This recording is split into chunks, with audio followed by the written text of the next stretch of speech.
우리 계속해서 3차원의 영성에 대해서 함께 나누고 있습니다. 도대체 우리는 어떻게 하면 예수님을 더 잘 믿을 수 있을까? 여러분, 그것이 우리 인생의 최고의 화두고 매일매일 고민하고 궁금해하는 거잖아요. 그렇죠? 아멘. 조금 더 큰 아멘이 나와야 될 것 같은데. 우리 막 예수님 어떻게 하면 더 잘 믿을 수 있지? 매일매일 고민하면서 살아가잖아요. 근데 그 어떻게 할 수 있는가? 그것을 현대신학에서는 영성이라는 화두로 그것을 돌파하려고 하고 있다는 거예요. 그래서 우리가 지난 많은 시간들을 통해서 영성은 도대체 뭐냐? 영성은 하나님의 자녀가 되는 것이고, 그 하나님의 자녀가 된다는 것은 결국 하나님의 자녀이신 예수님처럼 되는 것이고, 예수님처럼 된다는 것은 그 하나님의 본질인 사랑을 담고 계신 예수님처럼 사랑하는 것이다. 결국 영성의 대가는 누구다? 사랑이 많은 사람, 사랑이 드러나는 사람이 진짜 영성의 대가이다. 그런데 우리가 이 영성을 보다 더 구조적으로 잘 이해하기 위해서는 두 가지를 분명히 알고 있어야 된다는 거예요. 첫 번째는 무엇이냐면, 육은 나쁜 거다, 안 나쁜 거다? 여러분, 제가 지난 한 2달 동안 얘기했습니다. 육은 나쁘다, 안 나쁘다? 안 나쁘다. 육과 육으로 노력하고 하는 이 모든 것은 절대 나쁜 게 아니다. 육체는 하나님이 창조하신 것이기 때문에 당연히 선하고, 육으로 하는 모든 기능들도 하나님이 설계하셨고 디자인하셨던 것이 기능하게 되는 것이기 때문에 하나님께 기쁨이 되고 하나님께 영광이 될 수밖에 없다. 그래서 동시에 육 자체가 하나님께로부터 온 것이기 때문에 육은 단순히 우리가 생각할 때처럼 육은 육이야가 아니라 동시에 영적인 것이 된다고 했습니다. 그래서 두 번째, 영과 육은 뭐다?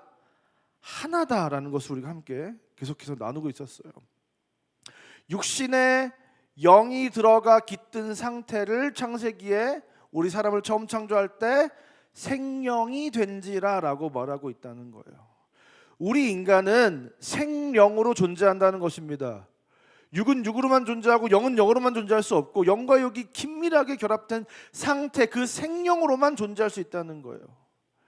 그래서 이렇게 영혼과 육체가 합쳐진 상태인 이 생령인 히브리어 네페시는 구약에서 주로 영혼이라고 번역이 되더라는 거예요. 영과 육이 하나 있는데 그냥 그걸 영혼으로 쳐버린다는 거예요. 그러니까 이 히브리적 사고 속에서 영과 육은 사실상 긴밀하게 하나의 연합을 이루고 있는 하나로 보는 것이지, 그것을 따로 구분해서 보지 않는다는 것입니다. 그래서 우리 안에 영과 육은 완전히 긴밀하게 연합을 하고 있다는 거예요. 저 그림을 한번 보시면 영과 육이 하늘에 속한 파란색과 땅에 속한 노란색이 완전히 뒤엉켜 있는 상태가 바로 우리 인간이고, 우리 인간은 하늘에 속한 요소도 가지고 있고 이 땅에 속한 육의 요소도 가지고 있는 사람들이기 때문에 이 영과 육이 하나인 우리를 통해서 하늘과 땅이 연결될 수 있다는 거예요. 이 세상에 속한 육신과 하늘에 속한 그 영이 결합된 우리를 통해서 우리가 이 땅을 마주하고 땅을 밟고 살아가고 있지만 우리는 동시에 하늘에 속한 존재가 되기 때문에 두 세계를 연결하는 비밀 통로와 같은 게 바로 저와 여러분이고, 저와 여러분을 통해서 이 땅 가운데 하늘의 놀라운 능력과 지혜가, 그 권능이 이 땅 가운데 흐르게 할 수 있는 저와 여러분은 이 세상에 없어서는 안 될 놀라운 존재들이라는 것입니다. 바로 이것이 우리가 앞으로 계속해서 3차원의 영성을 이해하는 원리이자 밑그림이라는 사실입니다. 지난 시간에는 도대체 3차원의 영성, 3개의 차원이 있다고 하는데 3차원의 영성은 무엇인가? 그것을 한눈에 보여주는 장면을 우리가 함께 살펴봤습니다. 예수님께서 십자가 사건을 앞두시고 예루살렘에 입성하십니다. 수많은 사람들이 나와서 호산나 호산나, 지금 구원하소서, 예수님을 메시아라고 부르면서 예수님께 환호하고 예수님을 맞이하는 그 환영하는 수많은 인파 속에 둘러싸인 예수님을 우리는 볼 수 있었습니다. 성경 속에서 예수님을 가장 열렬히 환호하고 높이는 장면이 바로 예루살렘 입성 장면입니다. 근데 예수님께서 이 6월절 기간에 이 예루살렘으로 가시는데 예루살렘에는 숙박을 할 장소가 없어서 예루살렘 근처의 도시인 베다니를 오가셨던 거예요. 그래서 이제 주무실 때 이제 베다니에서 주무시고 아침에 딱 일어나 가지고 다시 예루살렘을 향하시면서 예수님 어떤 말씀을 하실까요? 어떤 마음으로 예루살렘을 향하실까요? 그 수많은 인파와 그 예수님을 환영하는 사람들의 그 목소리를 들으시면서 예수님은 아마도 이러셨을 것이라고 우리는 생각한다는 거. 내가 이제 온 세상을 구원하기 위하여 십자가를 지러 예루살렘으로 향한다, 뭐 이런 마음으로 그런 포부를 가지고 예루살렘으로 올라가셨을 것 같은데 본문 12절 말씀을 보니까 너무나도 당황스러운 말씀이 등장하더라는 거예요. 이튿날 그들이 베다니에서 나왔을 때 예수께서 시장하신지라, 성경이 예수님이 지금 예루살렘에 또 올라가시는데 예수님이 시장하셨다 이러고 있다는 거예요. 내가 잃어버린 영혼을 구원하는 이 일에 심히 굶주리고 목이 마르다 이래야 되는데 그런 마음이 아니라 내가 진짜 물리적으로 육체적으로 생리적으로 배가 고프다 이런 마음이 예수님 가운데 있으셨다는 거예요. 그런데 예수님이 너무 배가 고프신 나머지 어떻게 했다는 거예요? 저 멀리 잎사귀가 있는 무화과 나무를 보시고 가셔서 무엇이 있나 열매가 있나 하고 보셨더니 열매는 없고 잎사귀만 있던 거예요. 그래서 예수님이 어떻게 하셨다는 거예요? 그걸 보시고 막 저주를 퍼부으시면서 이제부터 영원토록 사람이 내게서 열매를 따먹지 못할 것이다 라고 말씀을 하셨던 겁니다. 그런데 여러분 여기서 기막힌 사실이 무엇이었습니까? 이는 무화과의 때가 아님이라. 6월절은 봄에 있는데 무화과 나무는 여름에 열매를 맺는 나무라는 거예요. 아니 예수님이 아무리 시장하셔도 그렇지 지금은 열매를 맺는 때도 아닌데 왜 열매를 맺지 않았다고 왜 저주를 퍼부으시나 이해가 안 되는 겁니다. 여러분 그 다음날 예수님께서 또 다시 일어나셔서 길을 가시는데 베드로가 보니까 어제 그 무화과 나무가 말랐습니다. 실제로 그 무화과 나무가 예수님의 저주를 받아서 말라버렸다는 거예요. 예수님이 그저 지나가는 말로 장난으로 하신 말씀이 아니라 진짜 저주하셨고 그 저주가 실제로 그 나무에게 이루어졌던 거예요. 그러자 예수님께서 이 일을 제자들에게 설명을 하십니다. 본문 22절부터 24절 말씀을 보면 하나님을 믿으라 라고 예수님께서 말씀하시더라는 거예요. 예수님께서 지금 일어난 모든 사건들을 그 의도를 설명하시면서 하시는 말씀이 하나님을 믿으라, 난데없이 하나님을 믿으라는 믿음에 관한 말씀을 하시더라는 것입니다. 그러면서 우리가 너무나도 잘 아는 말씀이 등장했죠. 무엇입니까? 믿음이 있으면 산이 들려서 바다에 던지라 해도 그게 이루어질 것이다. 그게 믿음이다. 기도하고 구하는 것은 받은 줄로 믿어라. 믿으면 그대로 된다. 이런 말씀을 하시더라는 거예요.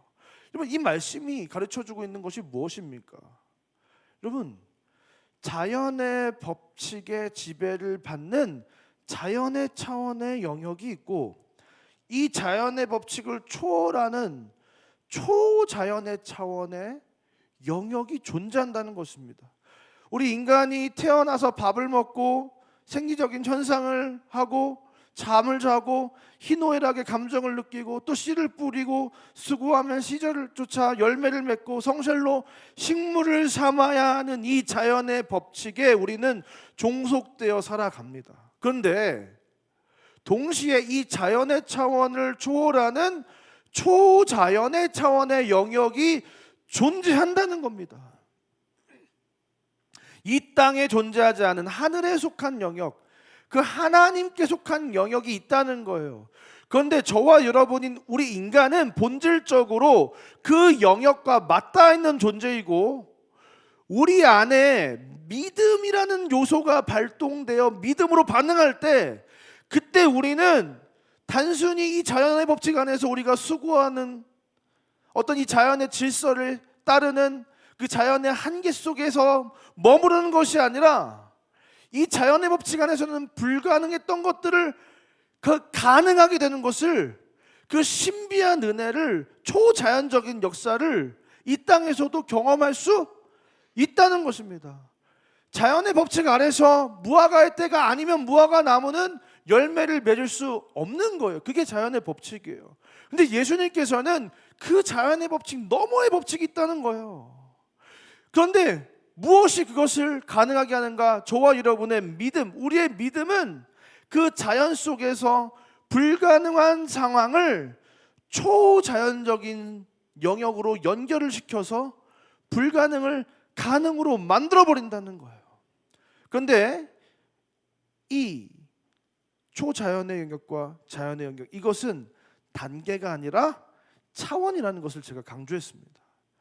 마치 0차원은 점이고 1차원은 선이고 2차원은 면이고 3차원은 이런 도형인 것처럼, 여러분, 이 도형이 있는데 이 도형 안에는 면도 있고 선도 있고 점도 있는 거잖아요. 이것은 절대로 이 3차원은 분리가 되지 않는다는 거예요. 아, 자연의 단계 열심히 해야지, 수고해야지, 고생해야지. 아, 그 단계를 넘어서면 은혜의 단계에 넘어가서, 아, 은혜로 받으니까 이제 다시 자연의 단계에 영향을 받지 않고 수고하지 않아도 은혜로 다 받을 수 있네. 그게 아니라는 거예요. 여러분, 이 자연과 자연을 넘어선 이 초자연의 신비는 모두가 사실은 다 하나님께로부터 온 것입니다. 자연의 세계나 자연을 조화라는 그 하늘이나 다 하나님 안에서 하나로 이어져 있습니다. 그런데 그 자연의 세계와 초자연의 세계는 우리의 믿음으로 말미암아 하나로 연결된다는 거예요. 그래서 땅에서 매면 하늘에서도 매이고, 땅에서 풀면 하늘에서 풀리고, 믿음의 기도는 병든 자를 구원해 낸다는 거예요. 그렇기 때문에 우리는 자꾸 이런 오류에 빠지는 거예요. 아, 그러면 은혜의 단계 속에서만 머물자, 가만히 앉아서 기도하자. 근데 그게 아니라는 겁니다. 우리는 이 자연의 차원을 살면서 열심히 노력하고 성실로 식물로 살아가는 가운데, 그러나 하나님의 뜻과 하나님의 때에 그 환경을 넘어서는 초자연적인 은혜를 더불어 누리고 살아가는 존재들이라는 것입니다. 오늘 이제 자연의 차원의 영성, 1단계의 영성을, 단계라고 하면 안 되죠, 차원이라고 해야 됩니다. 우리 머릿속에 잘 1차원의 영성인 이 자연의 차원의 영성을 우리가 함께 오늘부터 다뤄보려고 하는데요. 첫 번째, 잘 먹고 잘 사는 것이 영성이다. 한번 따라해 볼까요? 잘 먹고 잘 사는 것이 영성이다. 시작. 여러분, 이렇게 얘기하면 뭔가 깨름직해야 하네요. 여러분, 한번 대답해 봅시다. 여러분, 복 받고 싶으시죠? 여러분, 솔직히 한번 대답해 봅시다. 복 받고 싶으시죠? 점점 커지잖아요.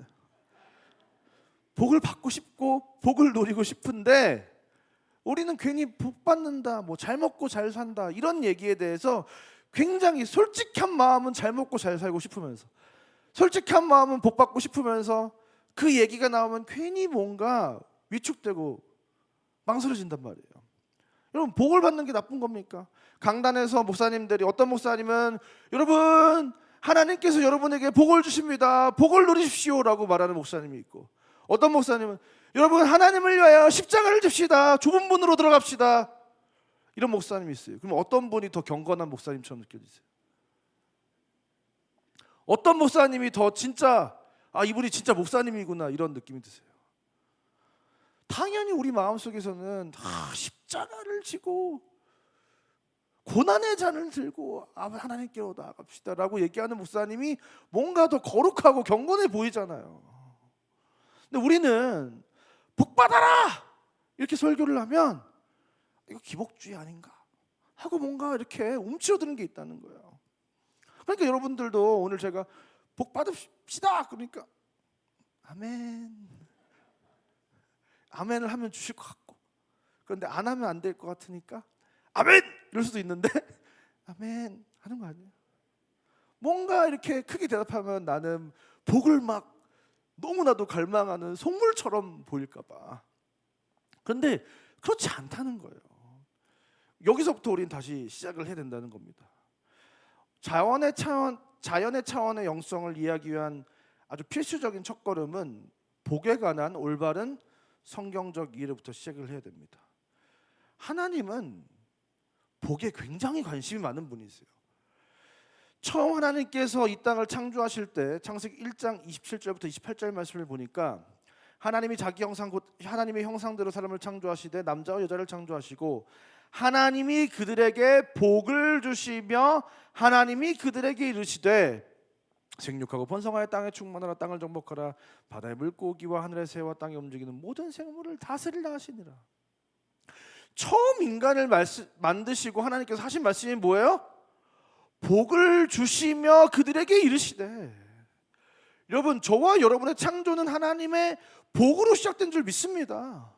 하나님이 복을 부어주셔서 우리가 태어난 거예요. 여러분, 이 하나님의 창조는 하나님께서 모든 만물을 다 창조하신 다음에 마지막에 인간을 지으시면서 그 인간에게 복을 주시면서 시작됐다는 겁니다. 그러면서 하나님께서 당부를 하시는 거예요. 29절에 이어서 하나님이 이르시되 내가 온 지면에 씨 맺는 모든 채소와 씨 가진 열매 맺는 모든 나무를 너에게 주노니 너희의 먹을 거리가 되리라. 하나님은 먹고 사는 문제에 굉장히 관심이 지대하신 분이에요. 하나님은 저와 여러분이 못 먹고 못 살까 봐 걱정하시는 분이라는 거예요. 그거를 우리를 처음 창조하셨을 때부터 고민하셨다고요. 처음 창조하셨을 때부터 우리에게 그 약속을 해주셨다고요. 너희가 온 지면에 씨 맺는 모든 채소와 씨 가진 모든 열매를 먹을 수 있어. 이 세상에 갑자기 이렇게 띵하고 나타나가지고 두렵고 걱정이 많을 수 있는데 그렇지 않아. 내가 너희를 돌보는 하나님이야. 내가 너희를 이렇게까지 생각하고 있어. 너희를 잘 먹고 살게 해줄 거야. 하나님께서는 그렇게 처음부터 말씀하셨다고요. 여러분, 하나님이 뭐 우리가 막 못 먹고 못 입고 막 줄이고 헐벗고 그렇게 없이 살기 원하실까요? 아니라는 거예요. 신명기 29장 5절 말씀을 봅시다. 주께서 40년 동안 너희를 광야에서 인도하셨거니와 너희의 몸에 옷이 낡아지지 아니하였고 너희 발에 신이 헤어지지 아니하였으며. 광야는 우리 인생을 예표하잖아요. 이 광야 같은 인생을 살아가는 동안, 그 험난한 인생을 살아가는 동안 몸에 옷이 낡아지지 않게 하시고 발에 신이 헤어지지 않기를 원하시는 분이 우리 하나님이신 줄 믿습니다. 마태복음에서는 뭐라고 말씀하세요? 또 너희가 어찌 의복을 위하여 염려하느냐. 들의 백합화가 어떻게 자라는가 생각하여 보라. 수고도 아니하고 길쌈도 아니하느니라. 그러나 내가 너에게 말하노니 솔로몬의 모든 영광으로 입은 것이 이 꽃 하나만 갖지 못하였느니라. 오늘 있다가 내일 아궁이에 던져지는 들풀도 하나님이 이렇게 입히시거든 하물며 너희일까 보냐. 믿음이 적은 자들아. 우리가 의복을 위해서 염려한, 여러분 어젯밤에 여자 성도님들 내일 뭐 입고 가지? 그런 생각을 하시는 분들, 내일은 뭐 입지? 교회 가야 되는데 뭐 입지? 이런 생각 하시는 거예요. 어떻게 의복을 위해서 염려하느냐? 들에 핀 백합화를 보라는 거예요. 길쌈도 하고 수고도 안 했는데 솔로몬의 영화보다 아름답게 피지 않았냐는 거예요. 내일 아궁이에 던져질 들풀도 하나님께서 이렇게 가꾸시고 돌보시는데 하물며 너희에 대해서는 어떻게 하시겠느냐? 그게 하나님의 마음이라는 거예요. 우리를 돌보시고 입히시고 먹이시고 우리가 잘 먹고 잘 살게 하시고, 그게 하나님의 마음이라는 겁니다. 그게 하나님의 마음의 디폴트 값이에요. 하나님은 저와 여러분이 이 땅에서 잘 먹고 잘 입고 잘 살길 원하신 줄 믿습니다. 그래서 우리 하나님의 자녀들에게 복을 받는다는 것은 굉장히 중요한 이슈예요. 근데 여기서 중요한 것은 무엇이냐면, 복을 중요하게 생각해야 되는 건 맞는데 복을 중요하게 생각하는 것과 기복주의는 다르다는 거예요. 기복주의는 무엇입니까? 복을 추구하는 거예요. 복에 목을 매는 겁니다. 근데 저와 여러분은 어떤 존재입니까? 복을 추구하는 존재가 아니라 하나님을 추구하는 존재들인 줄 믿습니다. 복을 추구하는 것은 누구의 신앙인 거예요? 마태복음 6장 31절부터 32절 말씀 보니까 그러므로 염려하여 이르기를 무엇을 먹을까 무엇을 마실까 무엇을 입을까 하지 말라. 이는 다 이방인들이 구하는 것이라. 무엇을 입을까 마실까 계속 염려하고 그것을 원하고 갈망하고 그것에 목매어 살아가는 존재들은 어떤 존재들이라는 거예요? 이방인, 하나님의 백성이 아닌 이방인이라는 거예요. 그 이어서 그럼 뭐라고 말씀하세요? 너희 하늘 아버지께서 이 모든 것이 너희에게 있어야 할 줄을 아시느니라. 기복신앙은 이방인들이 하는 것이고, 그 이방인들은 기복신앙을 가지고 종교를 가지고 그 제의를 막 열심히 막 노력해서 공을 들여서 치성을 들여서 그 신을 믿고 오로지 자기의 생존과 삶을 잘 영위하기 위해서 복을 추구하는 믿음과 신앙과 종교의 형태를 가지고 살아가는 자들이라는 거예요. 그런데 저와 여러분은 어떤 존재라는 거예요?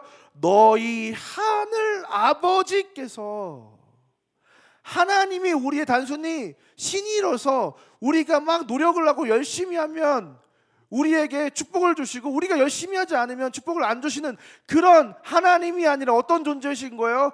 저와 여러분의 아버지가 되어주신다는 것입니다. 기독교 신앙의 본질은 바로 이거라는 거예요. 자녀됨이라는 거예요. 하늘 아버지께서 이 모든 것이 너희에게 있어야 할 줄을 아시느니라. 기독교 신앙은 하나님이, 신이 우리의 아버지가 되시는 것, 그 하나님이 우리의 아버지가 되셔서 그 자녀들의 삶을 돌보시고 채우시는 것, 그게 기독교 신앙입니다. 어떤 부모가 자녀가 망하기를 바라겠어요? 여러분의 자녀가 이놈의 자식 망했으면 좋겠다, 이런 생각을 가진 분 한번 손 들어보세요. 어떤 아버지가, 어떤 부모가 자녀를 먹이지 않고 입히지 않고 방치하겠어요? 여러분 한번 손 들어보세요. 나는 내 자녀가 안 먹고 굶어 죽기를 바란다. 한번 손 들어보세요. 굶어 죽어라 이놈아. 그런 분들이 계세요? 우리는 어떻게 하는 거야? 안 먹겠다는 거를 막 먹고 가야지. 어릴 때 안 먹을래, 아니 안 먹을래, 그럼 어떻게 하는 거야? 비행기 해가지고 입에 떼어 넣어줘야 되는 거잖아요, 여러분. 애가 아파가지고 막 밥을 못 먹고 막 아파, 안 먹을래, 그럼 어떻게 해야 돼요? 죽을 쓰고 막 미음을 써가지고 정성스럽게 한 입 호호 불어가지고 입에 넣어줘야 되는 게 부모의 마음이에요. 그게 하나님의 마음이신 줄 믿습니다. 그런데 최근에 우리 이명영 사모님께서는 저를 볼 때마다 먹으면 안 된다고, 먹지 말라고. 부모의 마음은 무엇인가 고민하게 됩니다. 제가 요즘 한 2.5kg 정도가 빠졌습니다. 보이십니까 여러분? 제가 성도님들이 효소도 갖다 주시고 다이어트 약도 갖다 주시고 최선을 다해서 온갖 걸 먹고 있습니다. 약을 너무 많이 먹어서 좀 찌지 않을까 생각하고 있는데, 어느 날 갑자기 제가 아침에 한 10년 전 얘기인 것 같아요. 그때는 10년 전에 저는 지금보다 20kg가 덜 나갔을 때 얘기입니다. 어느 아침에 반찬이 돈가스가, 어제 먹다 남은 돈가스가 있길래 돈가스를 딱 집어가지고 입에 넣으려고 하는데 갑자기 누가 젓가락으로 내 젓가락을 툭 치면서 돈가스 먹지 말라고, 살찐다고. 이미영 사모님 얘기입니다. 여러분 70kg인데도 살쪘다고. 여러분 그게 다 부모의 마음인 줄 믿습니다. 제가 건강하기를 바라는 부모의 마음. 여러분, 근데 문제는 무엇이냐면, 우리는 그래서 이 마태복음에서 계속 이어서 하는 말씀이 33절에 그런즉 너희는 먼저 그의 나라와 그의 의를 구하라. 그리하면 이 모든 것을 너희에게 더하시리라. 그러니까 우리가 추구하고 바랄 것은 복이 아니라 하나님과 그 하나님의 나라와 하나님의 의를 추구하는 존재들이라는 거예요. 그러면 어련히 알아서 하나님께서 우리에게 모든 것을 더해 주시는 거죠. 근데 우리는 어떤 존재들이라는 거예요? 하나님을 추구하고 하나님의 의를 추구하고 하나님의 영광과 하나님의 나라를 추구하는 인생이 아니라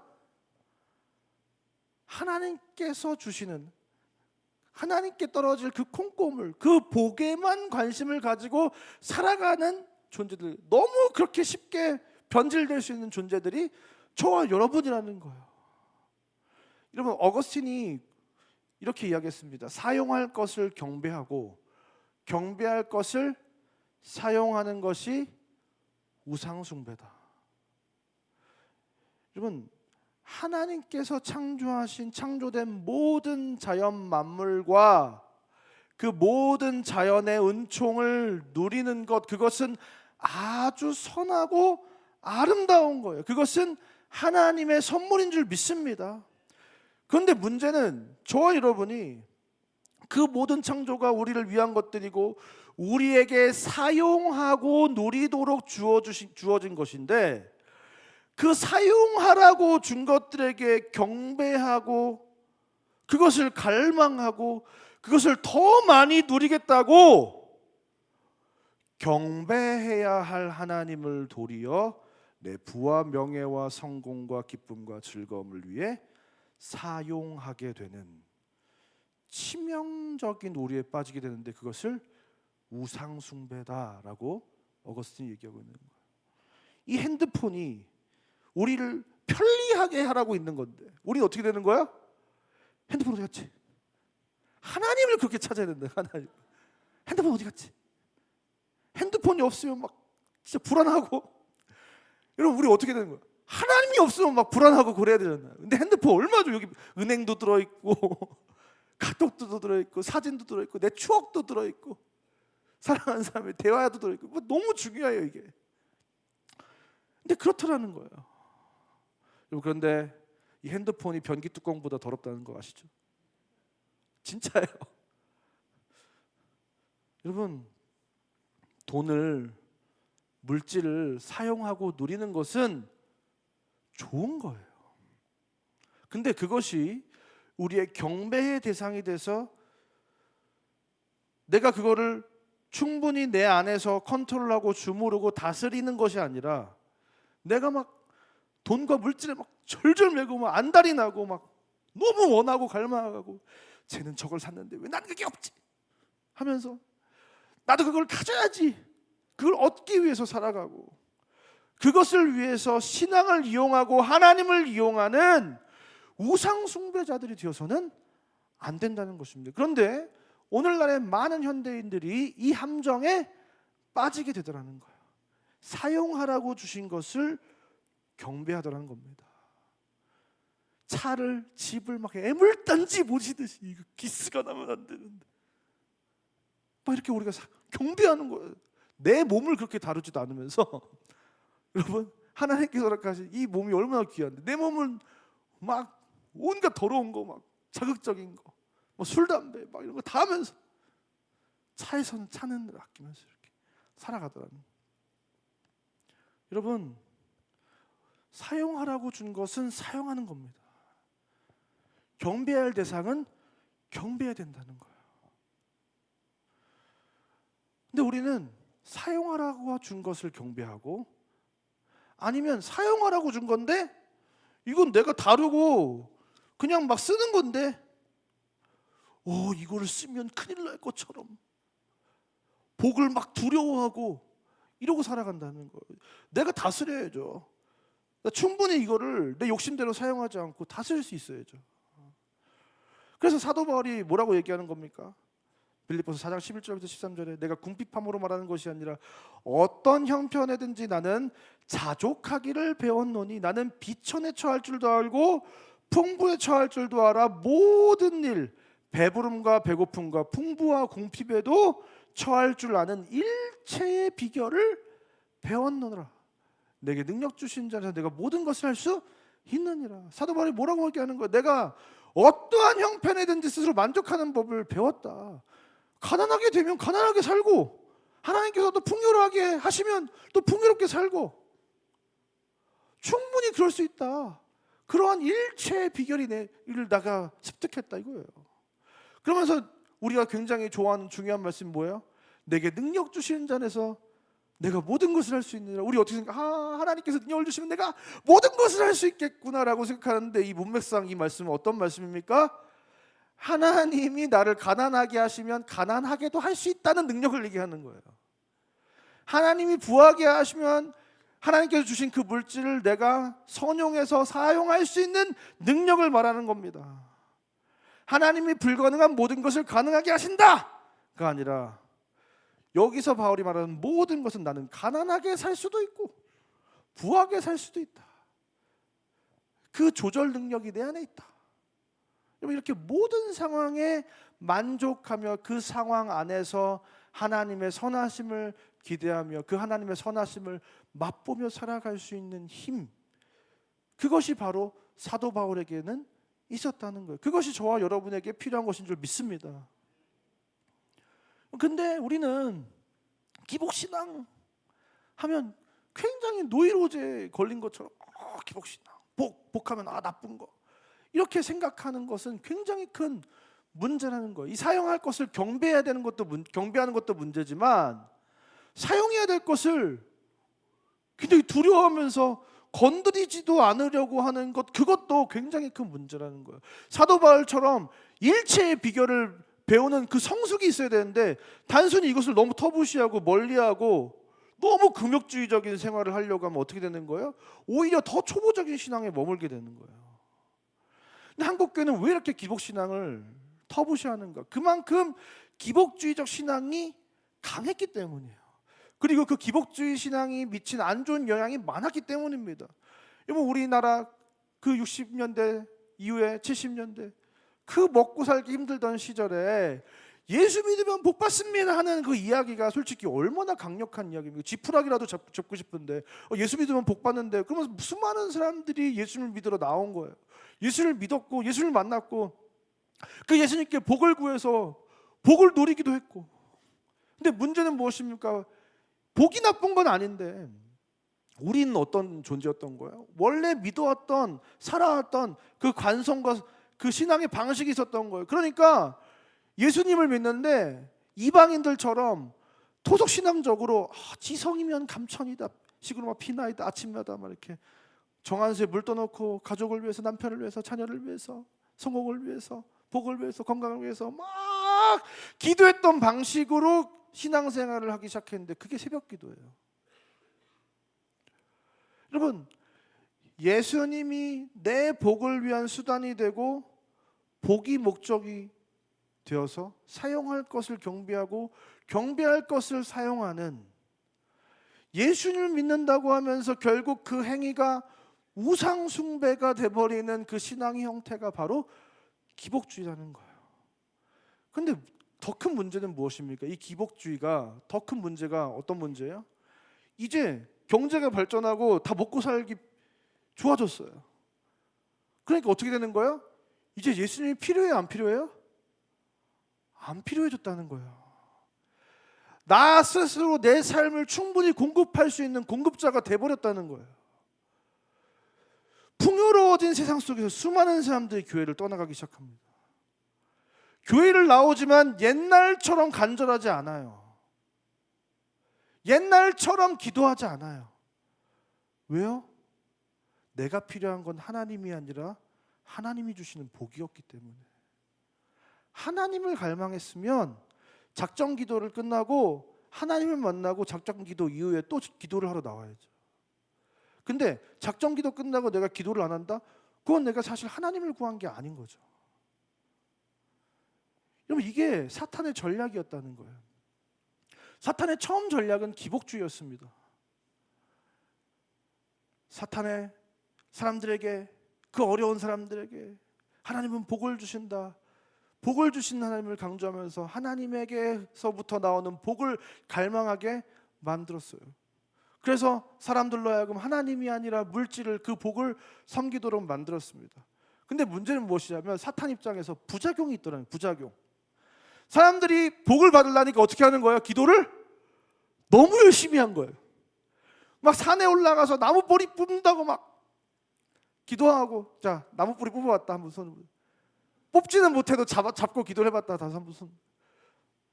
옛날에 막 청소년부 수련회 가도 막 그 문산에 그 산에 올라가서 기도하자고 그래가지고 무서운데 막 이불 덮고 막 나무 뽑으러 올라가고 그랬어요. 막 기도를 얼마나 열심히 하는지 밤을 새워서 막 기도를 하고 막 밥을 안 먹고 막 금식하면서 기도를 하고. 그러다 보니까 사탄 입장에서 어떤 부작용이 생기는 거예요?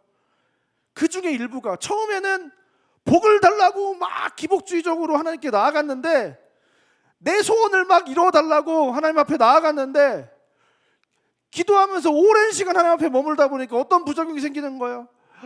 처음에는 내 소원을 구하러 기도로 올라갔다가 주님 내 소원을 말고 주님의 뜻을 이루어 주십시오 하고 꼬꾸라지고 은혜를 받고 돌아오더라는 거예요. 이러면 야곱이 야복강에서 인생 나 이제 다 끝났구나, 형한테 나 이제 죽임을 당했구나, 진짜 일촉즉발의 그 위기 속에서 마지막으로 진짜 지푸라기를 잡는 심정으로 하나님께 기도한 거 아니에요. 당신이 내게 축복하지 아니하시면 내가 가게 하지 아니하겠나이다. 나에게 축복을 주십시오. 이 문제를 해결할 수 있는 그 돌파구를 허락해 주십시오. 그 하나님의 사자와 씨름하면서 복을 달라고 막 기도를 했잖아요. 살려달라고, 문제 해결해 달라고. 근데 결국 그 하루 종일 밤새도록 씨름하고 난 야곱이 뭐라고 얘기하는 거예요? 당신의 이름을 알려주소서. 복을 구하러 기도하러 나갔는데 어느 순간 하나님의 이름을 구하는 인생이 됐다는 거예요. 그 하나님의 자체를 구하는 인생으로 바뀌었다는 거예요. 그리고 이 야곱이 그곳을 브니엘이라고 부릅니다. 하나님의 얼굴을 내가 보았다. 여기서 나는 복을 구하려고 기도하러 나갔는데, 철저하게 나를 위해서 기도를 했는데, 철저하게 나를 위해서 하나님을 신앙했는데, 어느 순간 하나님의 은혜가 부어지니까 복이 아니라 하나님을 구하게 되더라는 거예요. 여러분, 우리 인간이 아무리 불순한 의도로 하나님께로 나아가도 하나님의 은혜가 부어지면 사람이 변하게 되는 줄 믿습니다. 존재가 바뀌는 거예요. 거짓말장이 그 야곱이 그 이름이 이스라엘로 바뀌는 역사가 그 기도 현장 가운데 있다는 거예요. 자기의 삶을 영위하기 위해서, 더 잘 살기 위해서 수단과 방법을 가르지 않고 사기치면서 살았던 이 야곱이 변해서 그 이름이 뭐라고 변한 거예요? 이스라엘 민족의 대표 이름을 그 사람이 받게 되었다는 겁니다.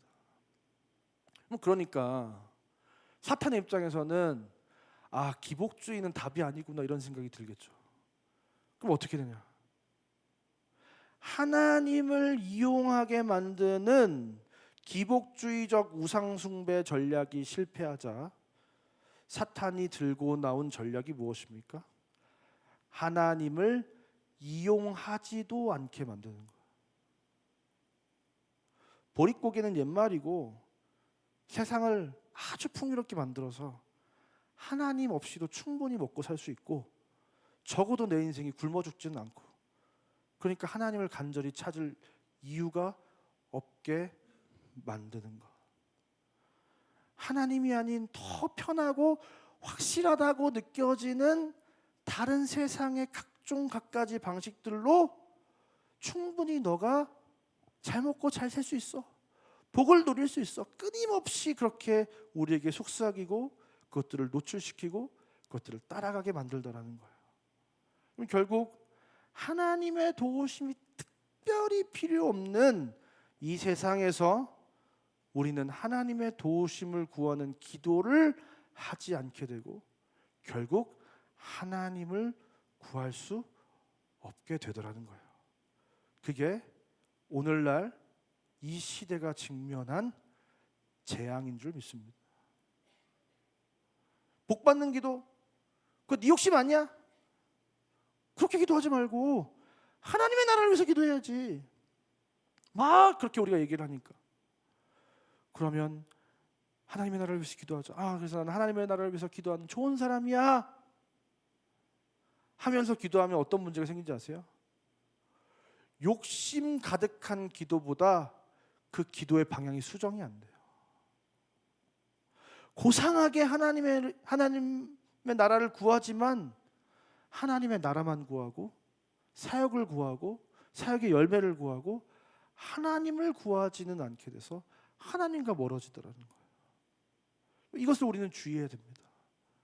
여러분, 우리가 어떤 불순한 의도라고 할지라도 그저 복을 받기 위해서라도, 내가 장로가 되기 위해서, 권사가 되기 위해서라도, 어떤 잘못된 종교적인 열심을 가져서라도, 남들에게 내 신앙을 보여주기 위해서라도, 내가 그래도 권사고 장로고 레이미스터인데 체면이 있지, 안 나오면 눈치 보이고, 그래서라도, 외로워서 사람을 만나기 위해서라도, 그냥 교회 나와서 기도하면 한바탕 울고 나면 그냥 기분이 좋아져서라도, 그래서라도 기도의 자리에 있는 것이 기도의 자리로부터 멀어진 것보다 훨씬 낫다.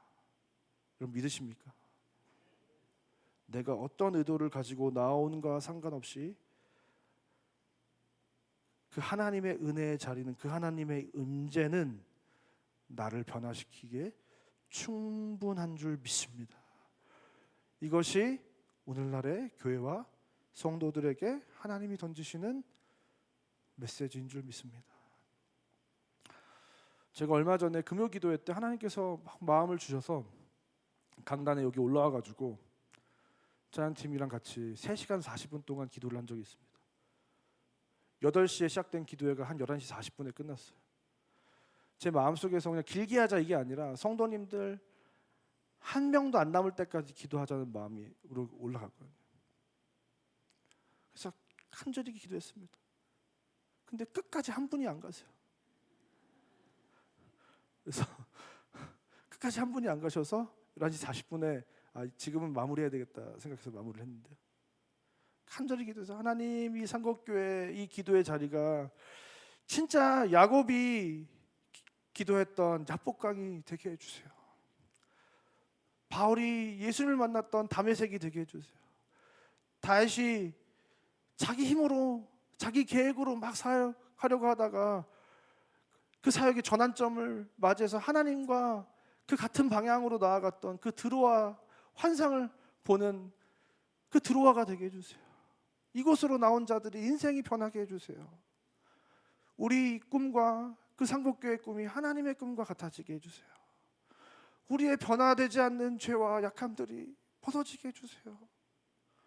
계속해서 기도하면서 이 자리에서 남아서 기도하는 한 분 한 분이 힘을 잃지 않고 기도의 자리에 오랜 시간 머물며 그 야곱이 만났던, 그 밤새 하나님을 만났던 그 하나님을 만날 수 있도록 제가 기도의 동지가 되어주고 싶다, 그런 마음을 하나님께서 주셨어요. 그래서 오랜 시간 기도를 했습니다. 앞으로 우리 조만간 우리 상곡교회 예배와 기도회가 개편이 될 텐데요. 또 왜 바꾸나 이렇게 생각하지 마시고 한 사람이라도 더 함께 예배하고 기도했으면 좋겠다는 그 마음, 한 사람이라도 하나님을 더 만났으면 좋겠다는 마음, 우리 상곡의 모든 성도님들이 더 오랜 시간 그 하나님의 임재 가운데, 그 은혜의 자리 가운데 머물렀으면 좋겠다는 그 마음을 가지고 그 환경을 조성하기 위해서 몸부림치고 있구나, 그것을 기억해 주시고 지지해 주시고 응원해 주시고 무엇보다 그 자리로 나오시는 저 여러분 되시길 주님의 이름으로 축원드립니다. 우리에게 하나님이 필요한 줄 믿습니다. 하나님이 필요 없는 신앙은 의미가 없는 거예요. 하나님이 없으면 살아갈 수 없는 존재인 줄 믿습니다. 우리가 하나님이 필요하기 때문에 하나님 앞으로 나을 수밖에 없는 거예요. 우리 상곡교회가 뭐 대단한 교회도 아니고, 뭐 제가 뭐 대단한 목사도 아니고, 우리 안에 뭐 특별한 게 없는 거 다 알잖아요. 근데 우리가 예수 그리스도의 이름으로 모여서 주님 앞에 머물 때 우리 하나님께서 놀라운 은혜를 우리 가운데 부어주실 줄 믿습니다. 그 주님께서 주님 안에 있으면서 주님 안에 머물면서 주님을 구하는 자들에게 은혜를 허락하시고 회복을 주시고 변화를 주시고 우리에게 소명을 주시고 복을 주실 줄 믿습니다. 그 은혜를 함께 누리는 이 자리에 모인 모든 성도님들 한 명도 빠짐없이 누리는, 그래서 금요 예배가 가득가득 차는 그 놀라운 은혜를 누리는 저와 여러분 되시기를 주님의 이름으로 축원드립니다. 이 시간 다 같이 자리 일어나셔서 함께 찬양하겠습니다.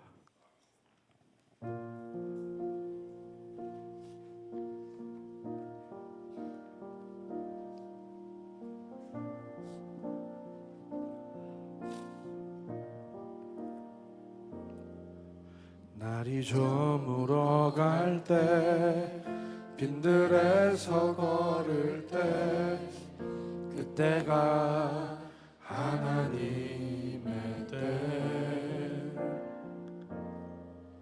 내 입으로 안 될 때 빈손으로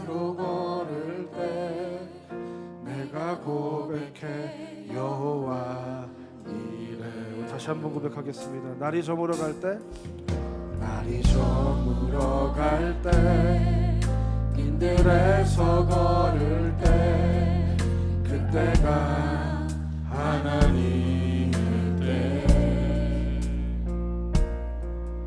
내 힘으로 안 될 때, 빈손으로 걸을 때, 내가 고백해 여호와 이래. 주가 일하시네, 주가 일하시네, 주가 일하시네, 주께 아끼지 않는 자에게. 주가 일하시네, 주가 일하시네, 신뢰하며 걷는 자에게. 다시 한번 고백합시다. 날이 저물어 갈 때, 날이 저물어 갈 때, 빈들에서 걸을 때, 그때가 하나님일 때, 내 힘으로 안 될 때, 내 힘으로 안 될 때, 빈손으로 걸을 때, 내가 고백해 여호와 이래. 우리 모인 이곳에, 우리 모인 이곳에 주님 함께 계시네, 누리네 아버지 은혜. 적은 떡과 물고기, 적은 떡과 물고기, 내 모든 걸 드릴 때, 모두 고백해 여호와 이래.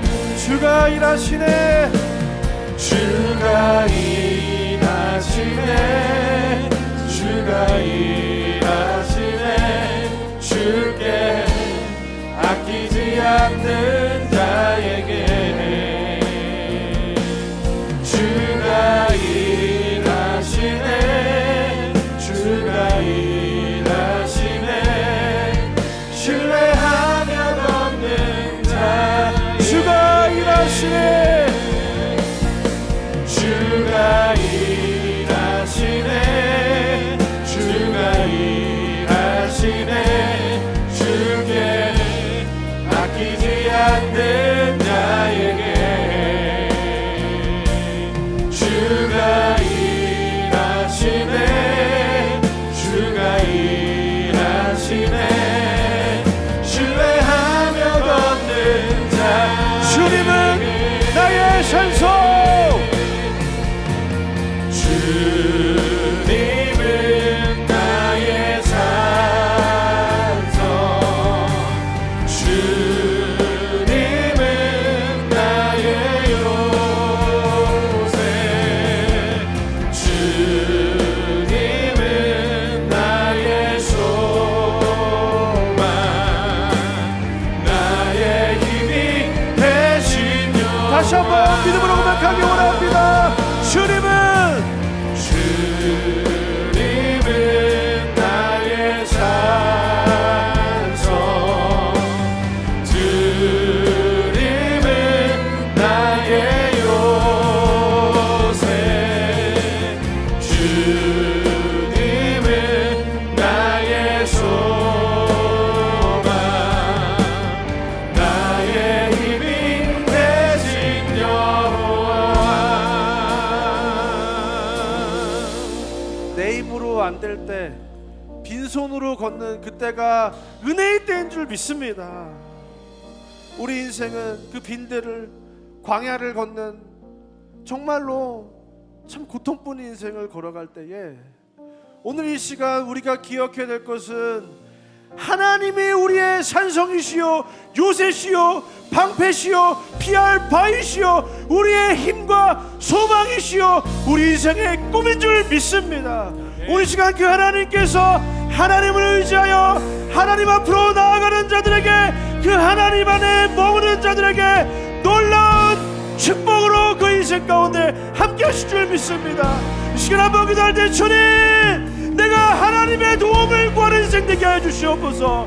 하나님만을 의지하는 인생이 되게 해달라고, 하나님이 나의 도움이 되는 그 인생으로 변화되게 해달라고 시간대같이 주님의 이름을 부르고 간절히 기도해 나가겠습니다. 주여, 하나님, 내가 주님을 구하지 않는 인생이었음을 구합니다. 하나님, 내 힘으로 살려고 했음을 고백합니다. 하나님을 구하지도 않고 하나님을 찾지도 않고 하나님을 머물지도 않게 하는 그 사단의 하나님 그 속임수에 빠져서 하나님을 바라보지 못하고 기도의 자리에 있지 못하고 은혜의 자리에 있지 못하고 하나님께로 나아가지 못했고 하나님, 우리의 그 연약함을 용서해 주시옵소서. 하나님, 우리 시간 우리가 주님의 우리의 소망이시며 주님의 우리의 갈망이시며 주님의 우리의 능력이시며 주님의 우리의 모든 것 되시며 고백하며 우리가 그 하나님을 절대 의존하는 그 신앙으로 하나님 우리가 나아가기 원하오니 내가 할 수 없고 내 힘으로 할 수 없고 하나님, 나는 연약하고 내 이 죄악을 해결할 수 있는 이가 오직 하나님밖에 없음을 고백합니다. 주님, 우리 인생 가운데에 그 하나님의 날량 없이 부어 주시옵소서. 시간 한 번 더 기도할 때, 시간 한 번 더 기도할 때, 주님, 내가 사용할 것을 경배하고 경배해야 될 하나님을 내 기쁨을 위해서 이용하는 인생이 되지 않게 해주시옵소서. 하나님, 내가 하나님만을 갈망하고 하나님만을 구하며 하나님이 내 기쁨이 되는 하나님, 내가 처음 그 하나님을 만났던 내 인생의 그 첫사랑을 회복시켜달라고 주님을 향한 그 사랑이 활활 타오르게 해달라고 시간대같이 주님을 부르고 기도하겠습니다. 주여, 주님, 내가 주님을 처음 만났던 그날을 기억하게 하여 주시옵소서. 하나님, 찾은 지도 없는 자게 하시고 내가 정말로 하나님을 향한 그 사랑을 하나님 활활 사랑하서 다시금 그 하나님을 향한 사랑으로 말미암아 하나님께 사랑의 제사를 드리고 하나님 사랑으로 노래하고 사랑으로 예배하는 하나님 우리 사곡가 될 수 있도록 오늘 역사하시고 있다는 주시옵소서. 하나님, 이 사곡에 하나님 모든 성도들이 하나님 그 주님과 처음 만났던 그 첫사랑이 회복되게 해주시옵소서. 하나님, 우리 마음에 그 하나님을 향한 갈망이 하나님 솟아오르게 해주시옵소서. 내 평안과 내 안위와 내 만족을 위한 하나님 그 삶이 아니라 하나님 정말로 하나님 그 자체가 주님을 경배하는 나를 구원하시옵소서. 주님의 그 아름다운 사랑해 주시는 주님의 그 영광스러운 앞에 하나님을 갈망하며 주님을 더 갖기 원하는 하나님 참된 하나님 아버지 진리에 하나님을 경험하게 하여 주시옵소서. 하나님, 우리의 마음이 오직 주님과 하나님께 하여 주시옵소서. 내 마음과 뜻과 정성을 다하여 주님을 사랑하고 주님과 온전히 하나 되게 하여 주시옵소서. 우리의 심령 가운데 그 일을 행하여 주시옵소서. 주님은 나의 산성, 주님은 나의 요새, 주님은 나의 소망, 나의 힘이 되신 여호와. 너의 산성, 그 손을 뻗어서 주님은 너의 산성, 주님은 너의 요새,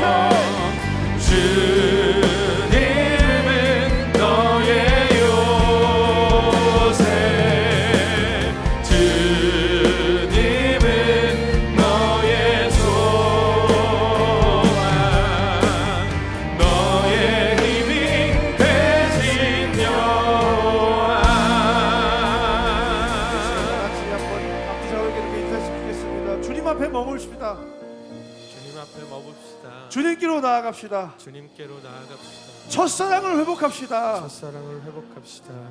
자리에 앉으셔서 오늘 주님께 드린 우리의 예물을 봉헌한 시간 갖겠는데요. 오늘은 우리 계속해서 우리 앨범 나온다고 했잖아요. 두 번째 곡 함께 하나님께서 주신 선곡교회 주신 그 은혜를 함께 나누도록 하겠습니다. 오늘은 김성한 전도사님이 작사곡하신 찬양입니다. 함께 우리의 마음을 담아서 찬양하겠습니다.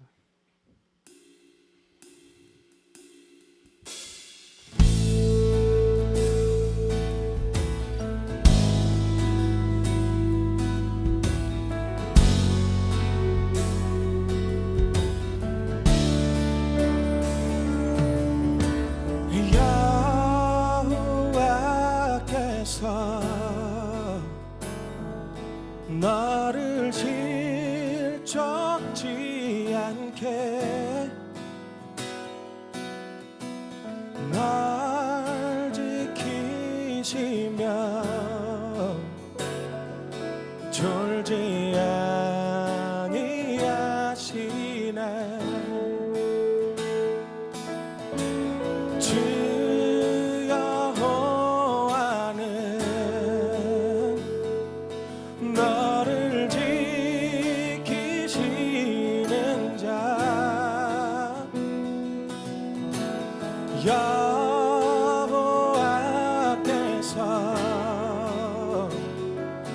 너의 등을 대시네.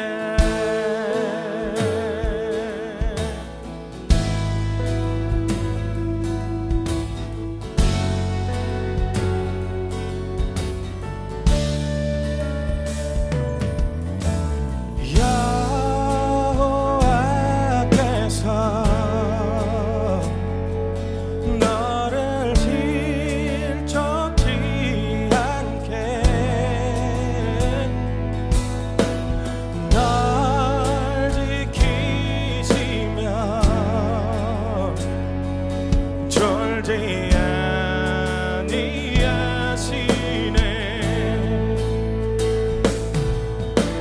주 여호와는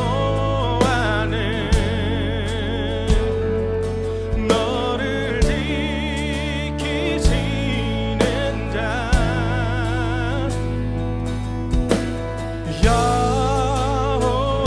여호와께서 너의 그늘 되시네. 낮에 해가 너를 삼지 못하며 밤에 달도 너를 해치 못하니 여호와께서 모든 환난을 면케 내 영혼을 지키시로다. 할렐루야 할렐루야 할렐루야. 세상 끝날까지 우리와 함께 하시네. 할렐루야 할렐루야 할렐루야. 영원히 변치 않는 주의 사랑 찬양해. 여호와께서 너의 트랩을 지금부터 영원까지 지키시리로다. 여호와께서 너의 트랩을 지금부터 영원까지 지키시리로다. 할렐루야 할렐루야 할렐루야. 세상 끝날까지 우리와 함께 하시네. 할렐루야 할렐루야 할렐루야.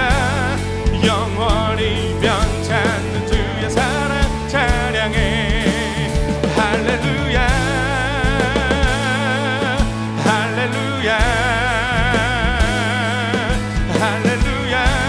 세상 끝날까지 우리와 함께 하시네. 할렐루야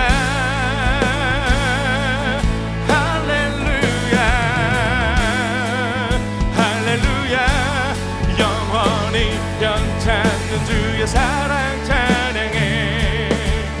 주의 사랑 찬양해.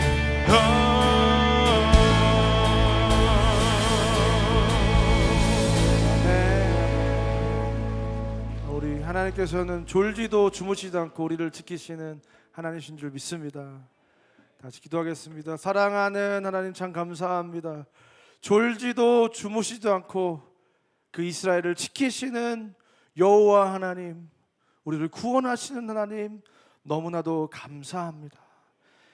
하나님 우리 인생에 함께 하셨고 나를 만나 주셨고 수많은 환난과 어려움 속에서 나를 지키셨고 보호하셨고 모든 것을 가능케 하셨고 해결하셨던 여호와 이레의 하나님이셨던 하나님을 고백합니다.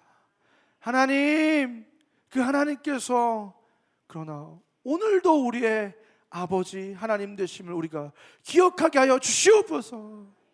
하나님, 먹고 살기 편해지고 스스로 내 삶을 영위할 수 있었던 오늘날 하나님, 우리가 하나님을 가까이 하지 않고 하나님을 갈망하지 않고 하나님을 바라지 않고 하나님 앞에 머물지 않고 하나님께 사랑의 예배를 드리지 못했던 하나님, 너무나도 연약하고 너무나도 철없는 자녀들이었음을 고백합니다. 하나님, 이제 우리 상곡교회가 다시금 그 첫사랑을 회복하기 원합니다. 하나님을 처음 만났던, 이런 나도 사랑하시냐고 물었던, 나도 하나님의 자녀가 될 수 있냐고 물었던, 정말 하나님께서 나를, 우주와 만물을 창조하신 그 하나님이 나를 사랑하시는 하나님이시고 그 하나님이 나의 아버지가 되신다는 그 사실이 믿기지가 않았던 하나님, 그날의 그 감격과 그 기쁨과 하나님, 그 측량할 수 없는 그 은혜 가운데 있었던 하나님, 그때로 우리가 돌아가기 원합니다. 낮추시고 시험하사 마침내 복을 주시는 하나님, 하나님, 오늘 이 시간 우리가 하나님, 우리를 낮추셨을 때뿐만 아니라 하나님, 지금 우리가 평온할 때에도, 내가 복을 누리고 있을 때에도, 내가 잘 먹고 잘 살 때에도, 내 인생에 문제가 없을 이 순간에도 하나님, 내가 그 하나님을 갈망하는 인생이 되게 하여 주시옵소서. 하나님께로부터 떨어지는 그 콩고물이 아니라, 그 복의 부스러기가 아니라 하나님 자체를 갈망하는 인생이 되게 하셔서, 하나님이 너무 좋아서 이 자리에 나오고, 하나님이 너무 좋아서 하나님을 예배하고, 하나님이 너무 좋아서 날마다 콧노래가 하나님을 향한 찬송이 흘러나오는 하나님, 그 하나님밖에 없었던 그 인생으로, 그 시절로 우리가 돌아가게 하여 주시옵소서. 그래서 주님 안에 머물며 그 은혜를 누리고, 내 안에 그 연약함과 죄악과 내가 왕이 되었던 것들과 그 모든 것들이 예수 그리스도 안에서 완전히 낱낱이 하나님 비춰지고 밝혀지고, 내가 그것을 직면하고 돌이키고 회개하고 변화되어 날마다 그 하나님의 그 아름다우심을 닮아가고 그 하나님의 사랑을 닮아가는 하나님, 그 놀라운 은혜가 우리 상곡교회 가운데 있게 하여 주시옵소서. 하나님, 새롭게 시작하는 그 예배의 자리에 하나님, 내가 결단함으로 나아가기 원합니다. 하나님, 내가 그 예배의 자리를 사모할 뿐만 아니라 하나님, 그 예배의 자리 가운데 그 하나님을 만나기 원하는 간절한 그 상한 심령이 회복되기 원합니다. 하나님, 그렇게 우리가 주님 앞에 머물며 주님 안에서 정말로 하나님을 깊이 만나고 정말로 우리 인생의 그 존재가 변하는 하나님 놀라운 은혜를 경험하는 하나님, 또한 그 안에서 하나님께서 우리에게 허락하시는 놀라운 은혜와 그 복을 누리고 그 하나님의 자녀로 인도와 보호하심 속에 살아가게 되는 우리 모두가 다 되게 하여 주시옵소서. 이제는 우리 구주 예수 그리스도의 은혜와 하나님의 사랑과 성령 하나님의 감화, 감동, 위로교통 우리 안에 거하시는 역사가 오늘 이 시간 복을 구하고 그 사용해야 될 것을 경배하는 인생이 아니라, 경배해야 될 것을 사용하는 인생이 아니라, 하나님께서 주신 모든 자연 만물을 선용하고 다만 그 하나님만을 경배하기로 결단하고 돌아가는 이 자리에 모인 모든 주의 자녀들 머리 위에 이제부터 영원까지 함께 있을지어다. 아멘.